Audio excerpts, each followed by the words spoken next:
Un grand nombre de chrétiens ignorent que la présence habituelle, active et consciente de l'Esprit soit promise à ceux qui obéissent. Ils passent une grande partie de leur vie à déplorer leur désobéissance, à souffrir de leur manque de force spirituelle et à demander que l'Esprit vienne les aider à obéir, au lieu de compter pour obéir sur la force de l'Esprit qui est déjà en eux. On ne pensait guère que le Saint-Esprit pût être envoyé aux chrétiens obéissants pour lui, communiquer habituellement la présence de Jésus et accomplir en lui les œuvres plus grandes, Jean 14, 12. Précisément comme autrefois le Père communiquait sa puissance à Christ, encore à présent, on ne comprend pas toujours que la vie de Jésus est le modèle de ce que doit être la nôtre. Quel exemple nous avons là de l'obéissance et des épreuves qui précèdent la glorieuse puissance de la vie de l'Esprit. C'est cette vie-là que nous communique l'Esprit de Jésus glorifié.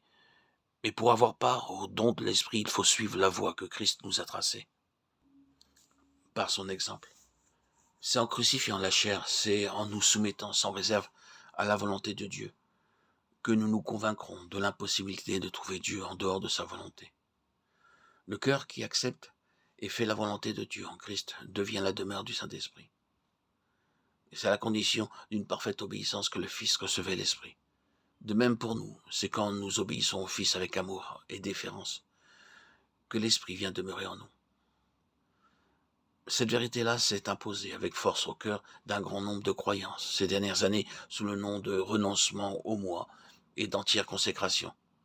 Lorsqu'ils furent amenés à comprendre que le Seigneur Jésus réclamait en effet une obéissance sans réserve, qu'il était de toute nécessité de s'abandonner à lui et à sa volonté, et que par sa grâce il était possible de le faire, lorsqu'avec foi en sa puissance ils le firent, ils entrèrent aussitôt dans une vie de paix et de force qui leur avait été inconnue jusque-là. D'autres apprennent ou doivent apprendre qui n'ont pas encore saisi cette vérité tout entière. Ils découvriront que l'application de ce principe, vu au-delà de ce qu'ils avaient pensé, à mesure que par la puissance de l'Esprit qui est en nous, nous apprendrons à apporter fidèlement à Jésus tout mouvement de notre vie intérieure, nous verrons que l'Esprit de Jésus glorifié réalisera sa présence en nous, faisant en nous et par nous infiniment au-delà de ce que nous demandons ou pensons. Éphésiens 3:20.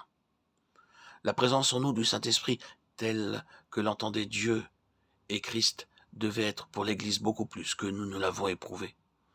Or, ne nous donnerons-nous pas à Jésus avec un amour et une obéissance qui soient prêts à tout sacrifier pour lui, afin que nos cœurs soient élargis, rendus capables de recevoir entièrement la grâce préparée pour nous.